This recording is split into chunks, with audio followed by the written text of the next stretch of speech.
Hey there, and welcome to Radio Free Bay Ridge, your hyper-local progressive podcast focusing exclusively on beautiful Bay Ridge, Brooklyn. I am one of your hosts, Dan, and we got a bunch of people in the quote-unquote studio today, which is just all sitting around having grapes and cheese and beer. As one does. As one does. Let's go around. Who's here today? Rachel. And Mary. Oh, and Mark Hanna. Hi, Mark. Hi, Mark. Introduced this way. Okay, hello. Well, I'm glad to be here. Thank you for inviting me into this pseudo studio that's actually just somebody's home. Welcome to the podcast. That's just how we do things. Yeah, Radio Free how Bay we Ridge. roll. And happy St. Patrick's Day to all. Yeah, it is St. Patrick's Day as of Cheers. recording right now, so cheers, everyone. Clink, Slaksha. clink. Get some nice ASMR content in God. there. So today we are talking kind of similar to our one of our previous episodes with Andrew Gennardis on how a bill gets made. We're doing some civic education shit today. What is a district leader?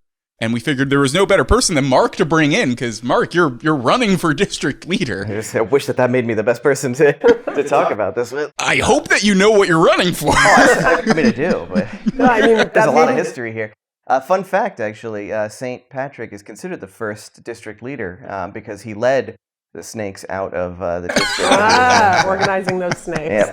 Good. He was a good organizer. Wasn't it just that snakes never Stop, were stop, in Ireland? Stop, Mary, or you I know will about tell this. You, and that will not be fun for anyone except me. Please, if Get we're into the we're weeds. doing on this on St. Patrick's Day. The year is 406, Common Era. In Wales, a child is born. At the groaning of the Britons, the Roman Empire has ghosted the British Isles. The barbarians are pressing in on every side, and this child grows up kidnapped by river pirates, and they're Irish. He escapes the Irish river pirates and swims to France, becomes a bishop, returns to Ireland, and pays the pirates the payback of converting them all to Christianity, because that's Oh, he just was how you real deal with mad, pirates. wasn't he? He converted them to Protestantism or Catholicism? He converted them to the Irish church, which was later decimated by the re-Christianization of the British Isles in the 6th century by St. Constantine.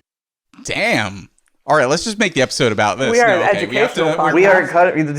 We are in drunk history. Like, this is what we're doing now. Yes, absolutely. Fast forward to the late 1800s, in which the district leader position is established in the state of New York, originally controlled exclusively by the county political committees back in the age of aldermen. And in case you don't know what a district leader even is, Mark, you're running for district leader. And one of the questions that I've heard you keep getting is, what is a district leader anyways? How do you answer that when people ask you? It's a volunteer position that is representing the constituencies of an assembly district to the party itself, the Democratic Party itself. The Republicans have their own district leaders too. It's a party position. The role of the district leader is part of county committee. There's 21 assembly districts in Brooklyn. We're just keeping it centered here since I'm running in the 64th Assembly District, which is shared with Brooklyn and Staten Island, but I'm only running on the Kings County side of it because it's county. Okay. So like those things where it's split, like Michael Tanusis has a Brooklyn side and there's a Staten Island side. Right. You're running on just that Brooklyn side, so Yeah. you get just the Brooklyn side. That's it. I'm only dealing with the Brooklyn side of it. In order to get on the ballot, we're doing petitioning. We have to get people that are just in that Brooklyn portion. I can't petition in Staten Island for a county party position. Does that mean you get fewer petition signatures? No, we You have get, to we get the put- same. Yeah, no, the requirement is the same regardless, which actually makes it sort of an interesting position to be in for me, because a normal assembly district in Brooklyn would have upwards of almost 50,000 Democrats in it, but I've got 8,400. And you have to get the same number of petitions so to qualify. The election law has two different numbers that it would go by. It's either 5% of the district, or if that's too high, 500, which would be like the maximum allowable limit in the election law for how many petitions you would need in an assembly district. But 5% of my district is 400 and some odd people, which is not that much different than 500. So I end up having to actually get to 5%, which most other districts don't have to do. 500 out of 50,000 is 1%. We're talking about, like, in order to get that many signatures in your district. So you must really want to be in this role. Oh, yeah. Well, I mean, I love this neighborhood. This assembly district is still a part of Bay Ridge that I've always been more involved with. It's that northern part of Bay Ridge with the predominantly Arab community in it. I'm Greek and Lebanese, and so my family is also involved in the Arab community. I love having my neighbors around. It's nice to be able to get people involved in local politics who live around me. And I know it's a small district, but it also means that I get to interact with more people, percentage-wise, in the whole district. You know, every time I go out door knocking to talk to folks about the position, about running, about politics in general, I feel like I'm doing more by accident, just by having a small district. I can get more people in my district involved in stuff. It's easier to do voter turnout. I can literally knock on every door in the district in the time period that we've got for petitioning, which means I'm also doing get out the vote simultaneously. It's like, if I can reach 20% of my district, that's not just involvement in the political process. It's like a win number for most people who are running for something. It is a lot of fun to be able to engage folks, especially because I can't just do that kind of shotgunning approach that most people do during this period where they go to like a train station and hit as many people as possible. Like, there's only one train station in the 64th, Bay Ridge Ave, and like people from the 51st and the 46th go there. So I end up needing to do a lot more door knocking, face-to-face interaction with people. And a lot of that time is spent surveying too. You get a sense of what people are interested in, how they feel about different things. Man, I've talked to so many people about that sleep act with Gennardis. Really? Oh my God, like the number of people that are very upset about noise in this district, like Gennardis was right. That was a good call to make something to like address the noise pollution from extraordinarily loud cars. It's really wild that the size of it gives and takes away. On one level, you have to get a weird percentage of petitioning numbers with a smaller population, but on the other side, if you win, you get to represent this really specific community and you won't have to spread around as much. But what exactly would you be spreading around if you had a larger district? Like, what are the responsibilities of a district leader beyond just being like a party position? The responsibilities are the same regardless of the size of the assembly district. There's 21 assembly districts, so there's 42 district leaders because there's a male and a female seat. It's trans-inclusive, but not non-binary, so that, if you identify as one gender or another, you can run for that seat. But there's still some ongoing legislation that I believe Zellner Myrie is the one promoting. Pretty sure it was him that pushed this. Yeah. Yeah, the district leader position kind of has a special place in my heart because when I finally settled down and lived somewhere long enough to like really pay attention to my local politics, one of the first people I met was female district leader Joanne Seminara. And early on, she was a good person to like, hey, can you explain me this thing? I'd like buttonhole her at a Bay Ridge Democrats meeting, or later on, it was like, okay, I don't have a lot of time, but I want to get involved. I need a petition. I call up Chris McCrate. Hey, buddy. And he hooked me up with a petition. Useful people to know if you know your district leaders, guys. Look it up. See who they are. Get in touch with them. I've been really enjoying running with Joanne. She's been wonderful. Encouraging, but also giving me good information about what to be doing, what to look out for. She's been in it for so long. And she's been trying to do most of these reforms forever. She seems pretty excited about the prospect of having more people on board with what she's been looking to do for a long time. I'm really excited to continue working with her. The roles that we actually have are, in many cases, invisible to people. We don't get a lot of attention on this type of stuff. I think in some cases by design.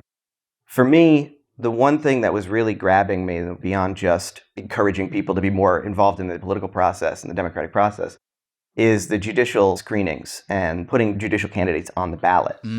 Even as an attorney, when I go to the ballot, I see these judges, and some of them I recognize because I've either been in front of them or they're from clubs that I'm aware of or something like that. But most of the time, I don't know any of those names, and that's problematic even for me. Like, I should be able to figure out who they are, what they're about, where they come from, what kinds of attitudes they have towards different things. And it's sometimes impossible to get that information. But the district leaders do judicial screenings with candidates to put them on the ballot. And that process is done behind closed doors.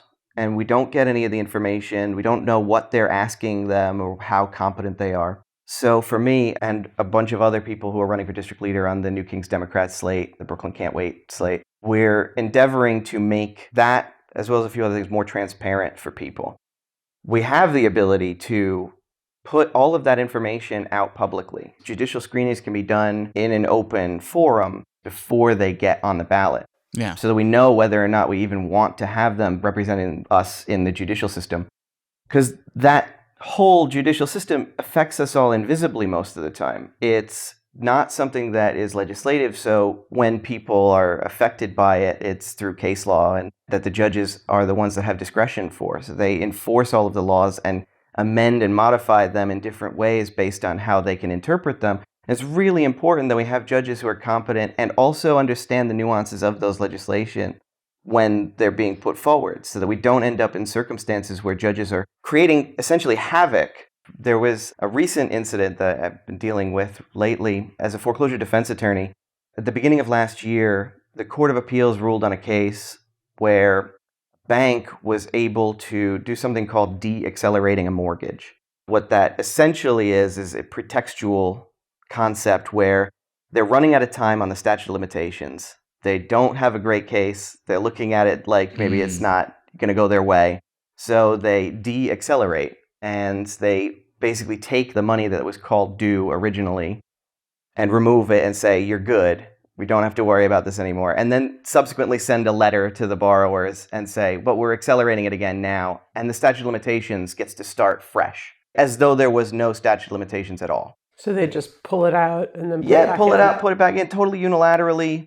That got all the way to the Court of Appeals, and the Court of Appeals ruled in favor of the bank and essentially destroyed the concept of a statute of limitations. It's not just in mortgages, but any sort of lending institution. They don't have to deal with statute of limitations anymore because they can just de-accelerate, re-accelerate at a whim, no matter what. So I ended up having to, with some other folks, push a foreclosure defense bill, I guess you'd call it, just to fix the statute of limitations problem.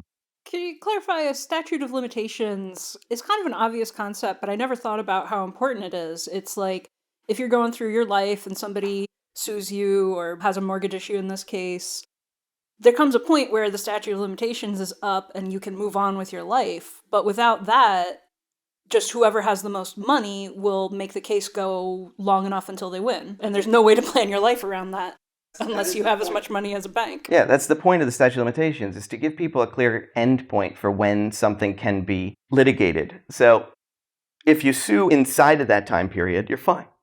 Even if the case lasts forever, it's fine because you managed to start the case before the statute of limitations period ends. Different kinds of cases have different statute of limitations. And if you don't have that sense of assured end point for when like a bank or lending institution can sue you, then you could just be living your life. You know, there was an old credit card bill that was forgotten about and disappeared.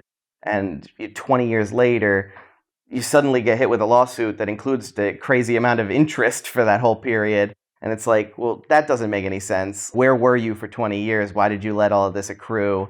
You should have sued during the statute of limitations period so that there was some finality. And so we want to have statutes of limitations that work in that sense. We also don't want to be able to have certain kinds of plaintiffs with money and means to be able to take multiple bites at the apple. So if they fail on a case and then they realize, this isn't going my way, the statute of limitations period is running up, they have to just deal with their case because they don't have the ability to just come back again after. But instead, what a bank is trying to do now is pretextually cancel the debt and then reinstate it and then start the case again so that they don't have to worry about the fact that it's been a decade. So it was a judge's... The lower courts didn't allow the banks to do it. And so the bank kept appealing it to different courts until it reached the Court of Appeals. Until they hit the right judge, basically. They hit the right judge, and the Court of Appeals, those judges who are appointed, as a matter of fact, no, I mean, they had to have been elected at some point in the past, but they eventually, they get appointed to the appellate positions. They were like, nah, that's fine. There's a dissent in the case, too, and the dissent sort of just itemizes the whole problem with this concept, but it's a dissent. It doesn't mean anything, so we had to fix it legislatively. So Senator Sanders had a good bill, and there was another Weinstein bill. They ended up getting mashed together. It just passed the Judiciary Committee, and it looks good. And that's a lot of effort fixing a thing that could have been solved with properly vetting judges. And one of the things that's always frustrating to me is I rarely have any concept of who the judges are when I go to vote. Mm-hmm. It's still confusing when you see a judge under 4 different lines, like they're under Republican, Democrat, conservative, liberal party, whatever. and there's usually exactly the correct Yeah. number of people as the number you're supposed to vote for. Yeah. The county committee, they like pre-vet all of these people. They don't get on that ballot unless the county committee says yeah. We all see it, but we never really question it, and it's something that we'd like to have changed. I know New Kings Democrats have been trying to do a bunch of different reforms for years now, but this one requires a lot of district leaders to be involved, so it's how we ended up on a slate to run as many as we can to take over essentially like the executive committee and make those rule changes possible without having to worry about blowback from people who just don't seem to want any sort of change or reform at all that are in the party. We typically do focus just on Bay Ridge, and New Kings Dems are a little bit outside of Bay Ridge. What is New Kings Dems? I suppose they're a club. I am a member. They're reform-minded Democrats that seem to be focused predominantly on the party itself, to try to change how the party works from within. They're very focused on county committee and trying to get people involved in county committee, which is the smallest form of democratic governance. They're trying to get more people so that there are fewer proxies, because the proxies get abused by county leadership sometimes.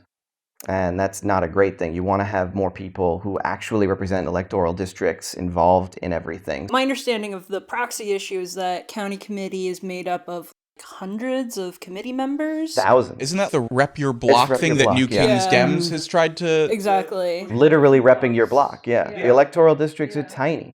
So county committee is a huge body, but not all of those people actually can go to the meetings at times, so they fill out a card and sign over their vote as a proxy vote. That's fine, right? Like, having proxies is sensible. People that have disabilities, people that are older, they can't show up to meetings.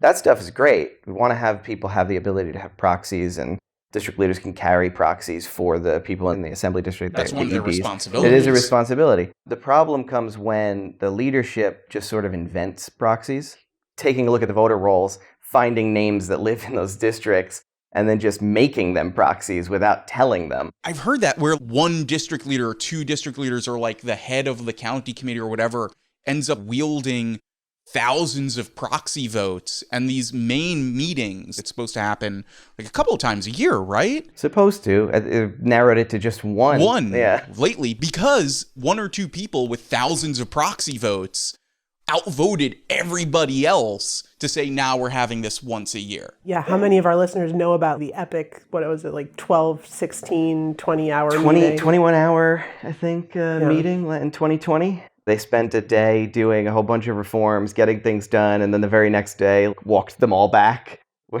Holy shit. Most people don't think that this lowest level can be this corrupt. And this is our backyard. As Democrats, if you are a Democrat, there are a lot of independents listening.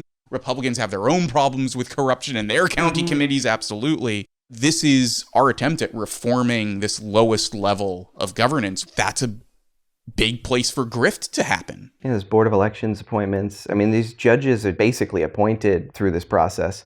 I know people don't like to say it, but it feels like patronage. It feels like a patronage system that is protecting itself. It doesn't want to be transparent, because if you make a patronage system transparent, then you suddenly realize how corrupt it actually is the whole way through. And that's not a great place for people involved to be. Shedding light on that would be ruinous for people if it is actually as corrupt as it seems like it is from all of the behaviors of everybody that's protecting it. You've got people who have well-paid positions that they're walking away from or taking a leave from so that they can run district leader campaigns for a position that is ostensibly a volunteer position. You do not get paid. Right, there's no payment involved in being a district leader. This is entirely for the good of the party, for good governance. Because at the end of the day, this isn't a job. It's volunteer work. We help staff polling sites. We help make sure people understand what's going on in the local government. It's a bully pulpit. It's things like that. It's just organizing. It's essentially just activism, but you're elected into the position so that you've got some modicum of legitimacy when you're doing it. But it's more important than that to people who are in the party currently, because there's clearly some element of patronage that has existed for decades that just doesn't want to go away. You talked about the bully pulpit. There are a lot of district leaders who've been in that machinery for a long time. There are some newer district leaders who are absolutely making use of that bully pulpit and getting messages out. And I just wondered, especially because you're part of that new Kings Dems slate, what do you see kind of happening with other district leaders or other folks running for the position in terms of this organizing? Julio Pena is somebody that I really appreciate the work that he's been doing. He did a judge, I don't know what you call it. Like, it wasn't a judicial screening, but it was sort of an event where he got people out to give them information about who the judges were going to be on the ballot. I thought that was a fantastic thing. Because if you're not going to make it public entirely, and he can't unilaterally, then at the very least, letting people know what's going on and giving people an opportunity to see is one particularly nice thing. One of the things that has been really interesting is the growth of this kind of leftist reformer coalition. And without getting into too much detail on the individuals, because we're not doing a campaign ad for anybody, can you talk a little bit about building that coalition and what that looks like? Because you're bringing in people from other parts of the district and forming ways to organize with them. I am actually on the Brittany Ramos de Barros campaign. I probably let you know that. I believe in that movement for progressive New York 11. It's been great being a part of that in addition to running for a district leader at the same time, not just because it's a good way to get people interested in something beyond just the party politics, because you get to talk to people on doors about whatever you want, really. I mean, we're door knocking. You want to talk about television shows or who's running for Congress, and that's fantastic. But also the state Senate district, Gennardis' district, is going all the way to Park Slope. So the progressives in Bay Ridge now have a bit more like cachet, I guess would be the way to say it. It's like the lines have changed, and so our perspectives don't need to be tied to this old line of logic of, well, what about the Republicans? They're not going to let you be full-throatedly progressive because, if you say something like bail reform, they're going to freak out, and you can't do that. And we can teach them. Bail reform is a complicated thing that most people have a fear response to without ever actually thinking or even knowing what bail is, for the most part. I see so many people who have like so many things to say about bail reform, like the Mets ticket's a thing. Oh my God. And they don't even understand. We have a justice system where you serve time and then you're out and then you have rights. The thing that drives me crazy is these people who, you shouldn't have bail, you shouldn't have bail. You're saying you should lock people up indefinitely without trial, any kind of trial or being convicted of anything. And that just...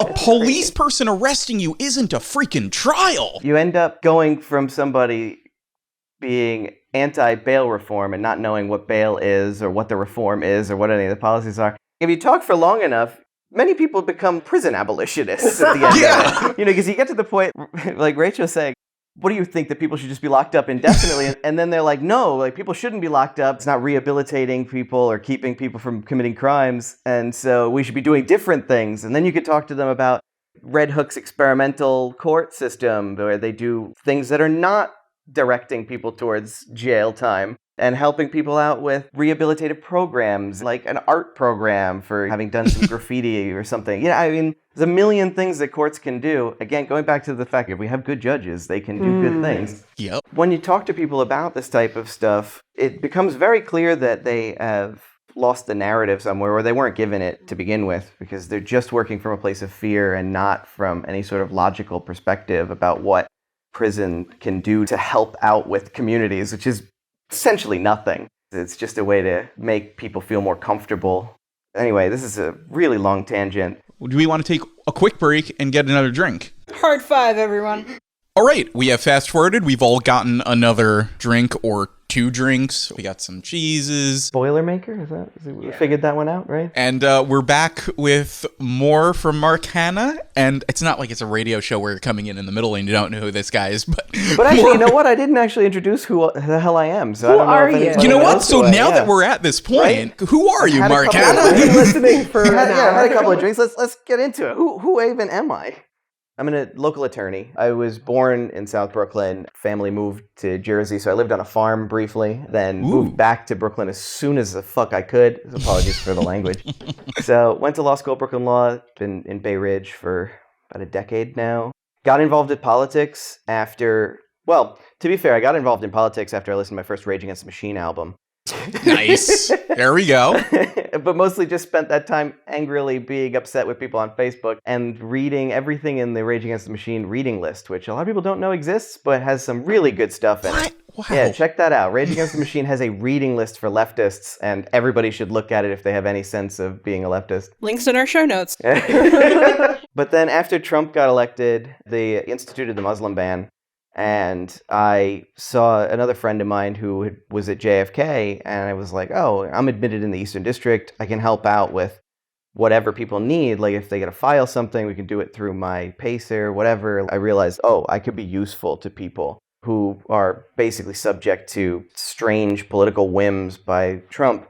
So I went to JFK, spent days there, interviewing people for habeas petitions, writing up letters to different nonprofits to try to get some assistance, and was dumbfounded by how ridiculous that was. That people who should never have been stopped were just being detained frivolously by wild, nonsensical political act. I remember in particular one guy who was from Arkansas. This had an accent. Clearly not from one of the countries on the Muslim ban list or anything. Yeah, and like that was supposed to be temporary. That lasted the whole nonsense. freaking presidency. And like the guy had like a U.S. passport. It was clearly from here for his entire life, but looked Muslim. And they ended up stealing his laptop because he had a Quran book on tape that he was using for prayers. And so they questioned him about it for 3 hours, never gave it back to it. It was wild. I couldn't believe that this was something that could happen here without anybody realizing what was going on and what the ramifications would be for something like that. In a way, it's kind of similar to what you're saying about statutes of limitations earlier, because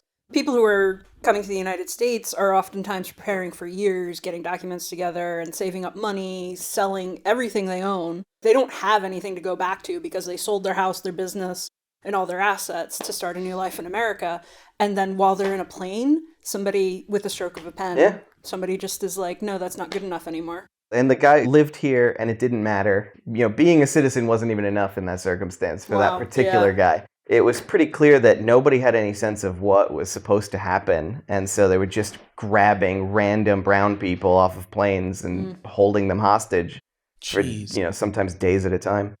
Coming back to Bay Ridge, found the Father K campaign. And that was sort of like beautiful moment for me because I was like, oh, I can continue to help. And I've got Arab heritage that I like to foster as much as I can. And being a part of a city council race where it was a Palestinian man running for city council in a district that was filled with Arab Americans that we could register to vote and engage was amazing. And I had so much fun and I learned so much and it was a tremendous endeavor. And so another reason why I want to be in this district too. Immediately after the Father K race, I was looking to see what else was around. Found that Andrew Gennardis was running for state senate. Met him at, I think, the first campaign event that he was holding at a law firm that a friend of mine worked at. Hung out with Andrew afterwards. Really impressed by everything that he was talking about. And it's like, I've gotten some of my Levant heritage in the previous campaign. Now I'm going to work with a Greek. I'm really like leaning into this, like, heritage stuff in Bay Ridge. But it felt great to be a part of that too. He's become a really effective legislator. Helped me out with that foreclosure bill too. Quite a bit. Got me in touch with other elected officials to try to make that work. Somebody like him who's somewhat technocratic and seems to really like to dig deep into the nitty-gritty of those legislations, like was kind of in his wheelhouse, which was nice. I worked with Tahani Abushi after that for Manhattan District Attorney, but that was the first time that I was actually involved in the campaign as a treasurer. Realized that I was pretty decent at keeping track of other people's books. And that's how I ended up doing more with the Brittany Ramos-Taveras campaign and continuing to today. What was the moment that you decided district leader is the next step? One of the things that the Brittany campaign is trying to do is to just help out with voter engagement, and district leaders are good at doing that because we end up having to get out a lot of that during petitioning and then for GOTV and things of that nature. So it was just one more element of that. But at first I was like, that sounds ridiculous. I don't know what a district leader is. And ended up seeing that New Kings Democrats was doing a slate of reform district leaders. And that spoke to me because of the judicial screening stuff in particular. Again, like, I'm dealing with these judges every day as part of my job. So I want to know more about them before going into the voting booth and selecting all of them down the list without having any consideration, because that doesn't feel right for me either. So I was like, okay, I'm going to get involved in this. I was in the 64th at the time when I started running. They redistricted me out of it, but I wanted to be there anyway, so I'm sticking to it. And got an endorsement from NKD, and that was the point where I was like, okay, now I'm actually doing this. These other district leader candidates are fantastic too, in their own right. I've been meeting them one at a time, doing different things. I know one of them came out canvassing with me the other day, this woman, Naomi, who's running in the 59th. Really wonderful woman. She's got a lot of things going for her, but she's running against an assemblywoman who's also a district leader, which is mind-blowing to me. There's actually instances where someone can't have their day job and be a district leader, and weirdly that's not if they're an elected official. No, yeah. Only if they're in a certain appointed position. Like Mark Traeger can't be a district leader because of conflicts of interest, but Jamie Williams, who's in the 59th, can. And as a result, she's running an assembly campaign and a district leader campaign, and that's wild to me. Like, why are they doing it? I have a really nitty-gritty question, but if somebody's running a district leader campaign and an assembly campaign, how do they break up campaign finance of that? Because what laws are district leaders subject to? It's the same. You create a campaign committee for a district leader race, and you can't mingle the money, but how the hell do you even, realistically. Like, what are you going to do, 50-50 on palm card with two different faces of you? It is frustrating because, it very quickly gets into the same level of intrigue as what you might expect of an elected office. And it just backs up this idea that these are positions with power. There's this level of patronage to all of it. Unspoken, but clearly there. Otherwise, there's no reason to protect such a thing. Mm-hmm. Making things more transparent for a party is reasonable. I mean, it's democracy. It's like something I joke on. It's like, democracy in my Democratic Party? Oh, how dare you? What? It's like, what? Are you kidding me? We don't do that here. I don't know. It's a thing that I don't like to dwell on too much, because at the end of the day, I'm not really running against the person. I'm sort of running against the party itself that doesn't want me or any of the other reformers involved. Yeah. Don't question it. Don't look too deep into this. This is fine. This is all good. We're doing democracy here. You're also state committee people, correct? And so there's this hyper-local county party situation. But then there's also the state party and the decisions that are made there. And when they endorse somebody and we're all sitting there going, who are these people who are endorsing? That's who they are, Yeah, because special elections happen way more often than they should, honestly. It's like a third or some crazy number of elected officials put in special elections. Yeah. It's like a wild number. 1/3 of sitting legislatures won their first election in a special election. Yeah. So they might have won a regular election since then. But that's still I think a wild that number. might be a little bit out of date, but I think it's still pretty close, yeah. Yeah, because incumbency is so powerful that if you can swing through in a low turnout special election, then you have incumbency in a general election, and you have a lot more power there. And the party protects incumbents in a way that I don't really like. It pressures people to not run against incumbents. It prevents primaries in certain ways.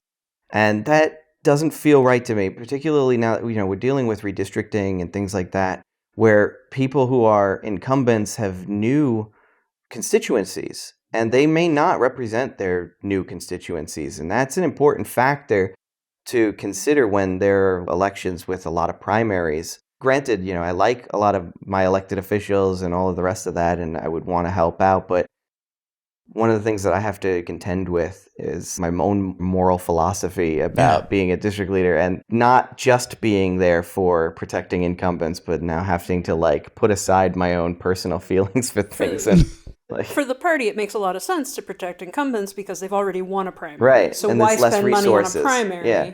But is that shouldn't worth be, having right. a mediocre representative? Exactly. Or a representative that doesn't represent a constituency. If a constituency does want that representative, great. They're going to elect them. But that shouldn't mean that we should be pressuring people away from having primaries or doing behind-the-scenes work to screw them over in some way or another, because that stuff is terrible. In New York, in Buffalo, India Walton won a primary, and then the party pushed a write-in campaign to defeat her again. You can't have that cake and eat it too. You've got to either be in the constituency wants this person, they want a primary, and that's that. Mm-hmm. Or we're just going to go full on corrupt and just put on whoever the hell we want. Pick a lane. Yeah. What do you think is the biggest opportunity for a district leader coming in that has not been taken advantage of that they can contribute to the party? I'm just repeating myself on this one, but it is that judicial screening process. It's a very easy task. Julio Pena has already done something that made it easier for people to understand what the candidates stand for. Granted, judicial candidates are apolitical in quotations. Yeah, that's why they can show up on multiple party lines. The personal is the political. There's really no way to avoid that there is some politics in everything, but at the very least, it's another step to just make the whole process public, the screening process, things like that. Maybe the second easiest ask would be to have the county do more than one meeting a year, or just implement Robert's Rules of Order. They don't use Robert Rules. They do, but they ignore it when it's convenient.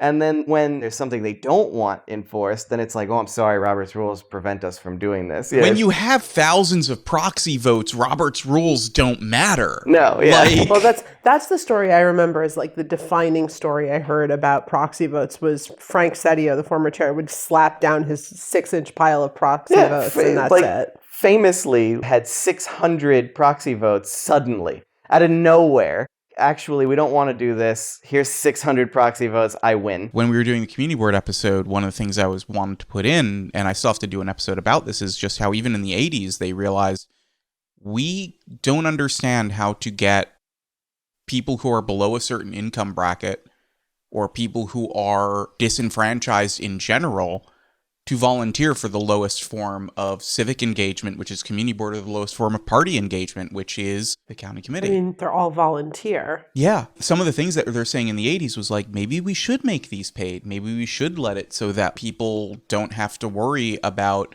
taking care of their kid while they sit through a 21-hour meeting. Childcare stipends, transportation stipends. And then they were like, yeah, but if we start making it paid, then it becomes another patronage problem.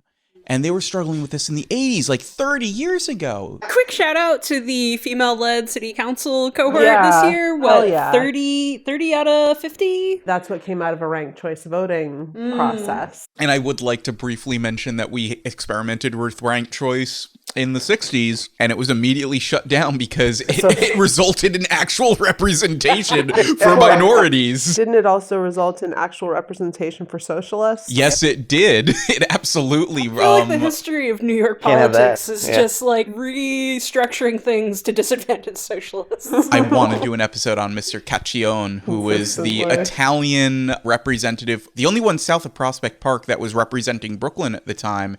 He was essentially our city councilman when they didn't have city council boundaries. When they're making the transition from alderman to city council, they made it a borough-wide open election that was ranked choice in the 40s and 50s. And there was this radical Italian socialist from southern Brooklyn, lived in Bath Beach. He failed the first ranked choice because the party committee, the county committee, put up 20 freaking people for the ranked choice because they're like, oh, if we're going to do ranked choice, we're just going to flood the election with all of the people on our party. Kind of like with the judicial nominations on your current ballot, you can't not choose one of them. They tried to do that for ranked choice in the 50s, and then a random socialist decides to jump in too.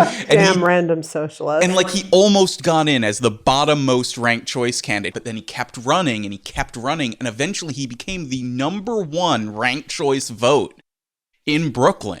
This was during World War II. He was the one guy who was saying, Mussolini's a piece of shit. We have to fight fascism at a time when that was a problem within the Italian-American community. He was being very outspoken about that in city government. He worked with the first African-American city council members at the time who were representing places like Bed-Stuy. And he was letting them get up and speak, surrendering his time in city council. And he died in office. Immediately before that, the entire party committee structure was like, we're getting rid of ranked choice voting. This is not working out. Because he was the first socialist, and then 2 more got in. And they were like, oh, shit. And for more on socialists in New York City politics from 1900 on, say it with me, folks. Links in the show notes. Links in the show notes. This is what happens when you get me a little drunk. Can I ask, what is the level of financial resources that battling shit like that takes? In order to keep people off of a ballot, generally speaking, what happens is you litigate the petitions. The people who sign the petitions, the witnesses, you can invalidate certain signatures because people signed the same line twice, once for a different candidate, once for you, or maybe they don't live in the district or they're listed as deceased somewhere. I mean, To be fair, I was listed as deceased in the voter rolls this year, and then I had to have that fixed. But there's a million ways to try to litigate you off, but it is litigation. It's actually fighting people in court. And so as a result, you end up needing to spend money on lawyers. Even though I am an attorney, I would represent myself for any of that kind of thing, because an attorney that represents himself represents a fool for a client. And so I'm clearly drinking a little bit too much today. I'm sorry. I'm about to call another beer break. But anyway, yeah, the serious problem is that it costs a lot of money to litigate and to defend yourself from that litigation. So I have a really fantastic attorney help me out. It's Ali Najmi. We worked together on a bunch of different campaigns, and the dude is fantastic. Just for context, he was the attorney on the voter access absentee ballot lawsuits in 2020, right? Yep. Love that dude. But I still have to pay him to help me out with litigation.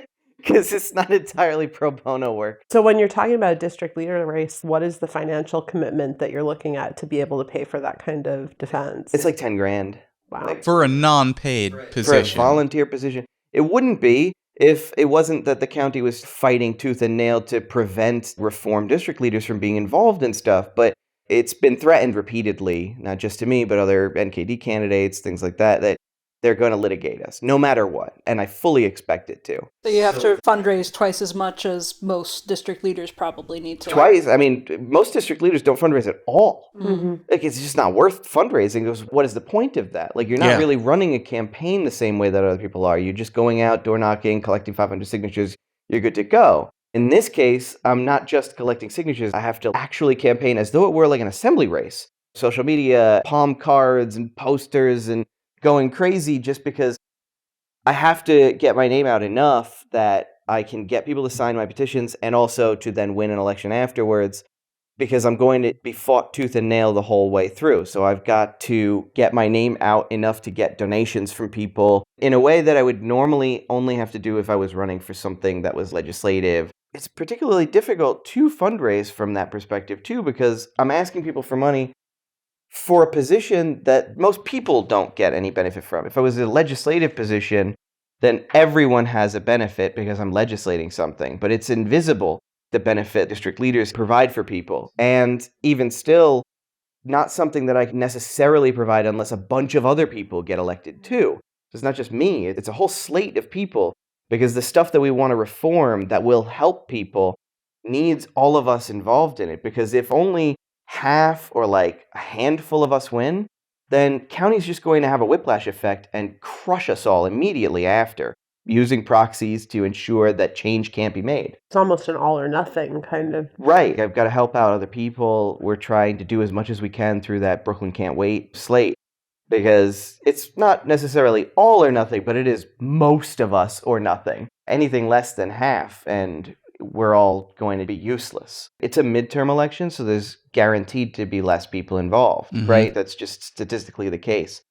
But it is a super important midterm election. We're still in the midst of a reactionary movement that can come back at any moment and screw up even the most bare minimum basic progress that we've made. A lot of this has to do with getting out people and engaging people. I don't know if it's going to work out that way. I really hope that it does, though. I'm hoping that I'm getting people excited in my district. I'm hoping that the other people who are running for district leaders in their district are getting people excited to vote, not just for them, but for everybody else that's running above them. I'm not even elected to be a district leader. Like, I want people to still vote, though, in the primary, and then again later in November. To wrap up, let's talk about the role that you listeners at home have.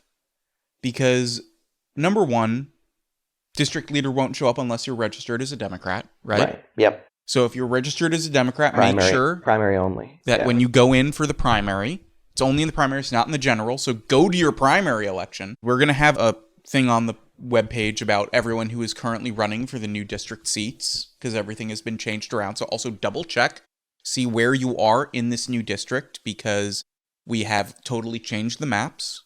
see where Well, you not are. not us personally. Yeah, we I have mean, I to tried. personally change that. I did testifying in as- front of the committee. The We as the redistricting people of committee. New York.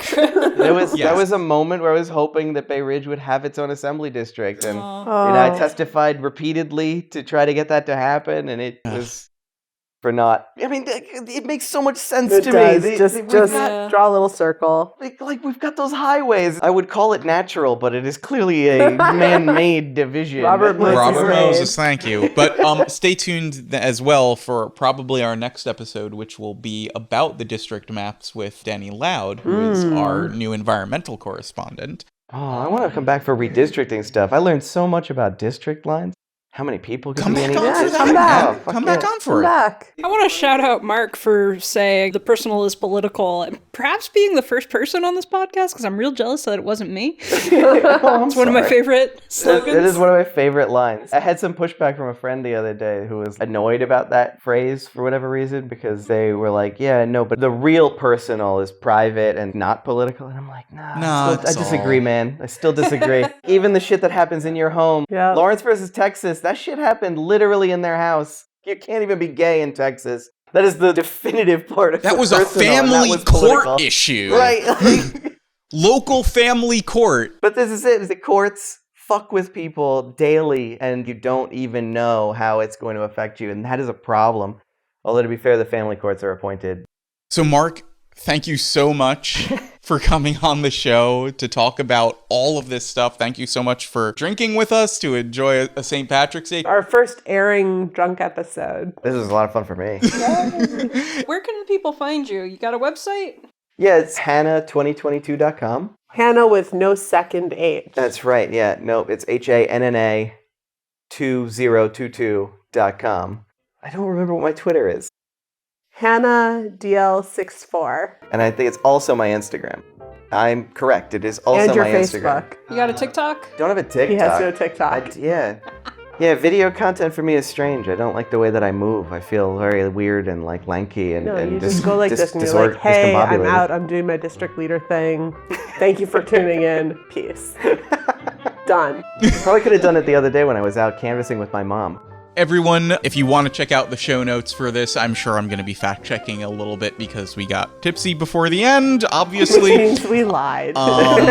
In case anything was inaccurate, please check the transcript where we'll have links to a lot of things that we're talking about. Check us out on RadioFreeBayRidge.org, that's the website, or on social media if you like when we get snarky. That's on Twitter at RadioFreeBR, on Facebook. But if you just wanted photographs of our fair neighborhood, you would check us out on Instagram. Obviously, subscribe to the podcast if you haven't already. It really helps out. Leave us a review or whatever. We have a Patreon as well if you feel like throwing a couple bucks our way.